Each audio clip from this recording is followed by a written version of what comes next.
گروہ بازی، جماعت بندی، تقسیم، ڈویژن سے بچو اور اللہ کی رسی کو مضبوطی سے تھام لو۔ وَاذْكُرُوا نِعْمَتَ اللَّهِ عَلَيْكُمْ، اور دوسرا کام یہ کرو کہ اللہ کی وہ نعمت جو تم پر ہے اس نعمت کو بار بار یاد کیا کرو۔ پہلی بات ارشاد فرمائی وَاعْتَصِمُوا بِحَبْلِ اللَّهِ، اللہ کی رسی کو مضبوطی سے پکڑ لو۔ دوسرا فرمایا وَلَا تَفَرَّقُوا، آپس میں تفرقہ بازی، اختلاف، گروہ بندی سے بچو۔ تیسرا فرمایا وَاذْكُرُوا نِعْمَتَ اللَّهِ، اور اللہ کی نعمت کو یاد کیا کرو۔ یہ تین احکام ہیں اس آیہ مبارکہ کے آغاز میں۔ پہلا حکم قرآن پر جمع ہونے کا ہے۔ مفسرین فرماتے ہیں کہ حبل اللہ سے مراد القرآن حبل اللہ ممدود من السماء الی الارض، کہ قرآن مجید یہ اللہ کی رسی ہے جو زمین اور آسمان کے درمیان موجود ہے۔ جو زمین پہ بیٹھ کے اس رسی کو پکڑ لے گا تو وہ آسمان کا باسی بن جاتا ہے۔ اللہ تعالیٰ اسے قرب عطا فرماتا ہے، اسے بلندی عطا فرماتا ہے، اسے رفعت عطا فرماتا ہے۔ تو پہلا حکم یہ ہے کہ اتفاق، جس قوم میں، جس معاشرے میں، جس سوسائٹی میں باہمی اتفاق اور اتحاد ہوتا ہے، اس قوم کو، اس معاشرے کو، اس سوسائٹی کو کوئی بھی دشمن زیر نہیں کر سکتا۔ تو قرآن ہمیں پہلا جو سبق اور لیسن دیتا ہے وہ اتفاق کا دیتا ہے۔ اور اگر آپ تاریخ اسلام کو اٹھا کے دیکھیں، مسلمانوں کی تاریخ پہ غور کریں، تو انہیں جب بھی نقصان ہوا ہے آپس کے انتشار کی وجہ سے، آپس کی عداوت کی وجہ سے اور آپس کی دشمنیوں کی وجہ سے سب سے زیادہ نقصان ہوا ہے۔ اتنا باہر کے دشمن نے ہمیں نقصان نہیں پہنچایا جتنا ہمارے اندر کے لوگوں کی وجہ سے نقصان پہنچا ہے۔ تو قرآن ارشاد فرما رہا ہے وَاعْتَصِمُوا بِحَبْلِ اللَّهِ، اللہ کی رسی کو پکڑ لو، جمیعا، سارے مل کے۔ جب تک تمہاری جمعیت مضبوط نہیں ہوگی اس وقت تک تمہاری طاقت جمع نہیں ہو سکتی۔ دوسرا فرمایا وَلَا تَفَرَّقُوا، اور فرقے اور ٹولیوں میں نہ بٹ جاؤ، تفرقہ بازی میں نہ پڑو، گروہ بندی میں نہ پڑو، اپنے اپنے ڈیڑھ اینٹ کی مساجد کو تعمیر نہ کرو، بلکہ اجتماعیت کی طرف آؤ۔ تفرقے میں کچھ نہیں رکھا، تفرقہ انسان کو تباہ کرتا ہے، اتحاد انسان کو مستحکم اور مضبوط کرتا ہے۔ دو باتیں ارشاد فرمائی۔ تیسرا فرمایا وَاذْكُرُوا نِعْمَتَ اللَّهِ، جب اللہ کی رسی بھی تھام لو، تفرقے سے بھی تم باہر نکل آؤ، تو پھر تیسرا کام یہ کرنا ہے کہ اللہ کی نعمت کو یاد کرنا ہے۔ اب نعمت کون سی یاد کرنی ہے؟ کیونکہ اللہ تعالیٰ ارشاد فرماتا ہے لَإِن شَكَرْتُمْ لَأَزِيدَنَّكُمْ وَلَإِن كَفَرْتُمْ إِنَّ عَذَابِي لَشَدِيدٌ، اگر تم میرا شکر ادا کرو گے میں اپنی نعمتوں میں تمہارے لیے اضافہ فرما دوں گا۔ وَلَئِن كَفَرْتُمْ، اور اگر تم میری عطا کردہ نعمت کی ناقدری کرو گے، اِنَّ عَذَابِي لَشَدِيدٌ، تو میرا عذاب بڑا دردناک ہے۔ اب شکر ادا کرنا ہے، اللہ کی نعمتوں کا شکر ادا کرنا ہے، تو اگر آپ غور فرمائیں کہ جب ہمیں یہ احساس ہوتا ہے کہ ہم نے اللہ کا شکر ادا کرنا ہے تو اس احساس پر بھی اللہ کا شکر لازم آ جاتا ہے، کیونکہ اگر اللہ توفیق نہ دے تو شکر ادا کرنے کا احساس ہی بندے کے اندر پیدا نہیں ہوتا۔ گویا جو ہم سانس لیتے ہیں اس پر بھی شکر ادا کرنا لازم ہے، یہ جو اللہ کی نعمتیں ہم استعمال کرتے ہیں ان پر بھی اللہ کا شکر ادا کرنا لازم اور فرض اور ضروری ہے۔ یہ ہوا ہے، پانی ہے، غذا ہے، زمین ہے، آسمان ہے، سورج ہے، چاند ہے، ستارے ہیں، سیارے ہیں، یہ صحرائے ہیں، ذرات ہیں، سمندر، جنگلات، یعنی کہ کائنات کی ہر چیز جس سے ہم استفادہ کر رہے ہیں جس سے ہم نفع حاصل کر رہے ہیں یہ اللہ نے ہمیں عطا فرمائی ہے، تو ہر چیز پر اللہ کا شکر ادا کرنا فرض اور لازم ہے۔ اگر شکر ادا کریں گے تو نعمتوں میں اضافہ ہوگا، اور اگر شکر ادا نہیں کریں گے تو اللہ کا اعلان ہے ان عذابی لشدید، پھر میرے عذاب کا تمہیں سامنا کرنا پڑے گا۔ اب انسان سوچتا ہے یا رب تیری ہر نعمت کا شکر ادا کرنا لازم، اور تیری نعمتیں اتنی ہیں، کیونکہ شکر تو ہر نعمت کا ہم تب ادا کر سکیں گے جب اللہ کی ساری نعمتوں کا ہمیں علم ہوگا۔ تو کیا اللہ کی جو نعمتیں ہم پر ہیں ان نعمتوں کا ہمیں علم ہے؟ آئیے قرآن سے پوچھتے ہیں، اللہ ارشاد فرماتا ہے وَإِن تَعُدُّوا نِعْمَتَ اللَّهِ لَا تُحْصُوهَا، اگر تم اللہ کی نعمتوں کو گننا چاہو گے نا، شمار کرنا چاہو گے، لا تحصوها، تم انہیں گن نہیں سکتے، تم انہیں شمار نہیں کر سکتے۔ اب آپ غور فرمائیں، ایک طرف تو اللہ فرماتا ہے میری نعمتوں پر شکر ادا کرو، اور دوسری طرف حقیقت یہ ہے کہ ہم اللہ کی نعمتوں کو شمار ہی نہیں کر سکتے، تو پھر اللہ کی نعمتوں پر شکر کیسے ادا کریں گے؟ یہ انسان کے ذہن میں ایک سوال آتا ہے، یا اللہ تو خود ارشاد فرماتا ہے وَإِن تَعُدُّوا نِعْمَتَ اللَّهِ، اگر تم اللہ کی نعمت کو گننا چاہو، شمار کرنا چاہو، گنتی میں لانا چاہو، لا تحصوها، تم انہیں گن ہی نہیں سکتے، تم انہیں شمار ہی نہیں کر سکتے۔ مالک جب تیری نعمتوں کو ہم شمار نہیں کر سکتے، ہم گن نہیں سکتے، تو ہر نعمت کا شکر کیسے ادا کریں؟ یہ انسان کے ذہن میں سوال۔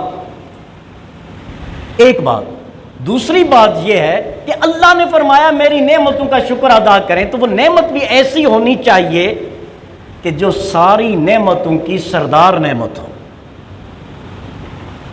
اب آپ غور فرمائیں، یہ دنیا میں جتنی نعمتیں ہیں نا یہ سب عارضی ہیں۔ کل متاع دنیا قلیل، محبوب ایک تو یہ ہے کہ یہ سارا جو کچھ ہے یہ قلیل ہے، اور دوسرا کل من علیہ فان، اور جو کچھ ہے یہ سب فانی ہے۔ ایک قلیل ہے، اور القلیل کالمعدوم، قلیل نہ ہونے کے برابر ہے، یعنی ان کی کوئی اوقات نہیں ہے۔ کہ ابھی آپ دیکھیں نا سیلاب آیا ہے تو بڑی بڑی سوسائٹیاں، کروڑوں کے گھر، بڑے بڑے پلازے، بڑے بڑے ہوٹلز آنے واحد میں لمحوں میں کیا ہوئے؟ دریا برد ہو گئے نا۔ قلیل تھے معدوم کی طرح، ان کی کوئی اوقات نہیں اللہ کی بارگاہ میں، ختم ہو گئے۔ انسان، یہ ہمارے پڑوسی ملک افغانستان میں کچھ دن پہلے جو زلزلہ آیا تو میں پڑھ رہا تھا کہ جتنے جنازے تھے ان کے مقابلے میں جنازہ پڑھنے والوں کی تعداد کم تھی۔ کل من علیہ فان، جو کچھ اس دھرتی پر ہے نا، اس کائنات میں ہے، سب کا سب کیا ہے؟ فانی ہے، ختم ہو جانے والا ہے۔ ایک تو قلیل، اور قلیل کے ساتھ ساتھ فانی۔ تو جو چیز فانی ہے، جو چیز قلیل ہے، اس کی اللہ کی بارگاہ میں کوئی اہمیت اور اوقات نہیں ہے۔ تو اب اگر ہم اپنا تجزیہ کریں کہ ہم کس کے حصول میں لگے ہوئے ہیں، قلیل کے حصول میں اور فانی کے حصول میں اپنی زندگی کو تباہ کر رہے ہیں۔ ہم رشوت لیتے ہیں، دیتے ہیں، حق غصب کرتے ہیں، زمینوں پہ قبضے کرتے ہیں، دوسروں کو دھوکے دیتے ہیں، ملاوٹ کرتے ہیں، 2 نمبر چیز 1 نمبر کر کے بیچتے ہیں، پیسہ جمع کرتے ہیں۔ کیا وہ پیسہ، وہ دولت، وہ کثیر ہے؟ نہیں، اللہ فرماتا ہے سارا قلیل ہے۔ اچھا، کیا وہ ہمارے پاس رہے گی؟ نہیں، وہ تو کل من علیہ فان، اس نے تو ختم بھی ہو جانا ہے، بچنا بھی نہیں ہے۔ تو جو چیز ایک تو اس کی اوقات نہ ہو، دوسرا اس کو دوام نہ ہو، تو پھر ایک مسلمان کی شان کے خلاف ہے کہ اللہ کو ناراض کر کے اس چیز کو وہ حاصل کرے۔ فرمایا نعمت کا تذکرہ کرو، یا اللہ تیری نعمتوں کو ہم گن ہی نہیں سکتے، تذکرے کیسے کریں؟ تیری نعمتوں کو شمار ہی نہیں کر سکتے، شکر کیسے ادا کریں؟ تو پھر بات سمجھ میں آئی کہ اللہ کی ایک نعمت ایسی ہے کہ جس کے صدقے میں رب نے ساری نعمتیں ہمیں عطا فرمائی ہیں۔ اگر اس نعمت کو اپنا لیا، اس کا شکر ادا کر لیا، تو اس کے ضمن میں ساری نعمتوں کا شکر ادا ہو جائے گا۔ اور وہ کون سی نعمت ہے؟ وہ نعمت محمد الرسول اللہ صلی اللہ علیہ وسلم کی ذات اقدس ہے۔ یہ وہ نعمت ہے جس کے بارے میں حدیث قدسی ہے، رب العزت نے ارشاد فرمایا لولاک لما خلقت الافلاک والارضین، محبوب اگر آپ کو پیدا کرنا مقصود نہ ہوتا نہ میں زمینوں کو تخلیق کرتا نہ میں آسمان بناتا۔ پھر ارشاد فرمایا لولاک لما اظہرت الربوبیہ، محبوب اگر تجھے بھیجنا مقصود نہ ہوتا میں اپنے رب ہونے کا اظہار نہ فرماتا، میں تو رب العالمین ہوں، مجھے کوئی مانے تو بھی رب ہوں، مجھے کوئی نہ مانے تو بھی میں ہی رب ہوں، مالک الملک میں ہی ہوں۔ اور اسی لیے اعلیٰ حضرت نے فرمایا تھا فقط اتنا ہی مقصد ہے انعقاد بزم محشر کا، فقط اتنا ہی مقصد ہے انعقاد بزم محشر کا کہ ان کی شان محبوبی دکھلائی جانے والی ہے، کہ قیامت کا قیام جو ہے اللہ کی ضرورت نہیں ہے نعوذ باللہ، وہ تو مالک ہے جس کے لیے حکم فرمائے جہنم میں، جس کے لیے حکم ارشاد فرمائے جنت میں، اسے کیا ضرورت ہے؟ لیکن بتانا تھا کہ میرے محبوب کی شان اور عظمت کتنی ہے، مقام محمود کسے کہتے ہیں اور مقام شفاعت کسے کہتے ہیں، اور تاجدار کائنات کا مقام اللہ کے ہاں کیا ہے، یہ دکھانے کے لیے انعقاد بزم محشر ہے۔ تو فرمایا وَاذْكُرُوا نعمت اللہ، اللہ کی نعمت کو یاد کرو۔ کس نعمت کو؟ بہت ساری نعمتیں ایسی ہیں جو وجہ اختلاف بنتی ہیں۔ آپ کے پاس دولت ہے،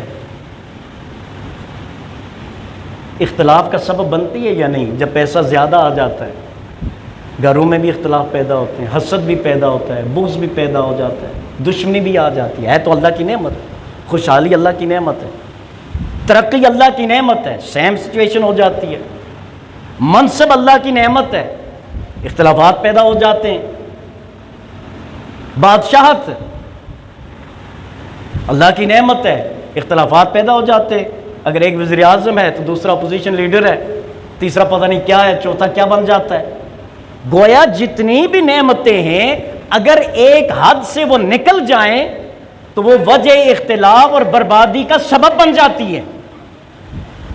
ایک نعمت ایسی ہے جس کے تذکرے کا اللہ نے حکم دیا، اور وہ نعمت کون سی ہے؟ محمد الرسول اللہ صلی اللہ علیہ وسلم۔ یہ وہ نعمت ہے جو آپ کو اللہ نے عطا فرمائی ہے، اور خود اللہ نے ارشاد فرمایا وَاذْكُرُوا نعمت اللہ، اللہ کی نعمت کا تذکرہ کرو۔ اِذْ كُنْتُمْ أَعْدَاءً، جب وہ نعمت میں ہی تھی تو تم ایک دوسرے کے عدو تھے، دشمن تھے۔ آپ جانتے ہیں اوس اور خزرج، یہ مدینہ طیبہ میں بہت بڑے دو قبیلے تھے، ایک کا نام اوس تھا اور ایک کا نام خزرج تھا۔ ان کے درمیان جو پانی پر جھگڑا ہوا تھا وہ جنگ 120 سال تک جاری رہی تھی۔ وہ جس میں وہ کسی شاعر نے کہا تھا نا، کبھی پانی پینے پلانے پہ جھگڑا، کبھی گھوڑا آگے دوڑانے پہ جھگڑا، یہ اس طرح کے اشعار جو اسی طرف اشارہ ہیں۔ تو یہ ریزن تھا اس جنگ کے بھڑکنے کا، اور وہ جنگ کتنے سال رہی؟ 120 سال وہ جنگ رہی۔ اور جب میرے آقا تشریف لائے، اللہ کی یہ نعمت تشریف لائے مدینہ طیبہ میں، فَأَلَّفَ بَيْنَ قُلُوبِكُمْ، تمہارے دلوں میں الفت ڈال دے۔ اگر آپ ساری دولت خرچ کر دینا کسی کے دل کو صاف نہیں کر سکتے۔ دنیا کے ہر مرض کا علاج ہے، لیکن حسد وہ مرض ہے نا، کدورت وہ مرض ہے، عداوت وہ مرض ہے جس کا علاج ابھی تک دریافت نہ ہوا ہے اور نہ ہو سکتا ہے۔ یہ علاج کس کے پاس ہے؟ اللہ نے فرمایا وَيُزَكِّيهِمْ، میرا محبوب تمہارے دلوں کو پاک کرتا ہے، وَيُعَلِّمُهُمُ الْكِتَابَ وَالْحِكْمَةَ، اور کتاب اور حکمت کی تعلیم بھی میرا محبوب تمہیں ارشاد فرماتا ہے۔ تو دلوں کو پاک اللہ کا حبیب فرماتا ہے۔ تزکیہ نفس رسول اللہ کی بارگاہ میں حاضر ہوئے بغیر حاصل نہیں ہو سکتا۔ تو اللہ نے یہ نعمت عطا فرمائی فَأَلَّفَ بَيْنَ قُلُوبِكُمْ، جب میرا محبوب تمہارے پاس آیا تو تمہارے دلوں میں نفرت کی جگہ محبت نے لے لی۔ وہ کون بن گئے؟ وہ اوس اور خزرج والے، وہ انصار مدینہ بن گئے، اور ایسی قربانی پیش کی، ایسا ایثار کیا، وَيُؤْثِرُونَ عَلَىٰ أَنفُسِهِمْ وَلَوْ كَانَ بِهِمْ خَصَاصَةٌ، اللہ نے گواہی دی کہ یہ وہ بندے ہیں جو دوسروں کو اپنے اوپر ترجیح دیتے ہیں اگرچہ خود نقصان ہی کیوں نہ اٹھائیں، دوسروں کو فائدہ دیتے ہیں۔ تو اللہ کے حبیب کے آنے سے نفرتیں دور ہوئی، قدورتیں دور ہوئی، دشمنیاں ختم ہوئی، عزتیں بحال ہوئی، رشتے بحال ہوئے اور محبتیں عام ہوئی۔ یہ رسول اللہ کی آمد جس کو اللہ نے بیان فرمایا، اور اس آیت کا آغاز کس انداز میں فرمایا؟ میرے رب نے سورہ آل عمران کی آیت نمبر 103 کا پہلے فرمایا وَاعْتَصِمُوا بِحَبْلِ اللَّهِ، اللہ کی رسی کو مضبوطی سے پکڑو، کیونکہ جب تک تم اللہ کی رسی کے ساتھ اپنے آپ کو منسلک نہیں کرتے تم افتراق اور انتشار کا شکار رہو گے۔ تمہارے پاس ایک ہی ذریعہ اللہ کی بارگاہ تک پہنچنے کا، وہ حبل اللہ الممدود، اللہ کی یہ رسی، القرآن الممدود من السماء الى الارض، یہ قرآن مجید اللہ کی وہ رسی ہے جو آسمان سے زمین کی طرف۔ اور آپ دیکھیں اگر کوئی بندہ چوتھے چھٹے 10ویں مالا پر ہو، آپ اس کے پاس جانا چاہیں تو اگر آپ سیڑھیاں استعمال کر کے جائیں گے تو ٹائم لگے گا، لیکن اگر وہ بلائے نا آپ کو لفٹ کے ذریعے یا کسی بھی ذریعے سے تو آپ کیا جلدی پہنچیں گے یا نہیں پہنچیں گے؟ تو یہ وہ قرآن مجید ہے، یہ وہ سیڑھی ہے اللہ کی بارگاہ تک پہنچنے کی کہ جو اس کی طرف آ جاتا ہے رب اسے حریم ناز میں قبول فرما لیتا ہے۔ یہ ہمارے اختلافات اور انتشار اس لیے ہیں کہ ہم ہر چیز کو اہمیت دیتے ہیں، قرآن کو سمجھنے کی کوشش نہیں کرتے۔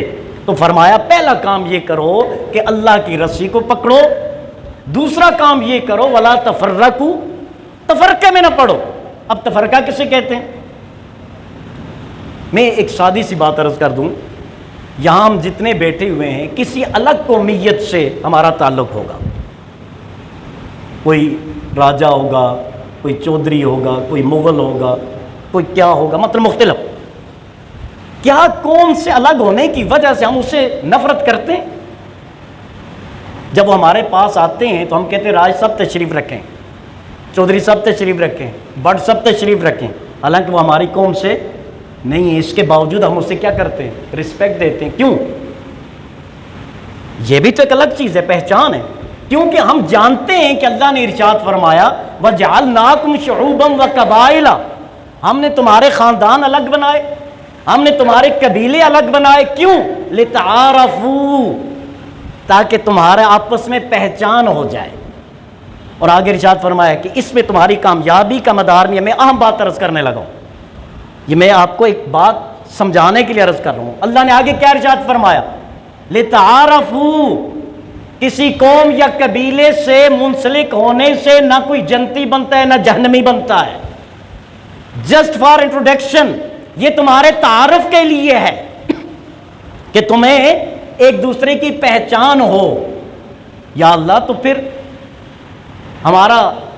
ہماری نجات، ہماری کامیابی کیا ہے؟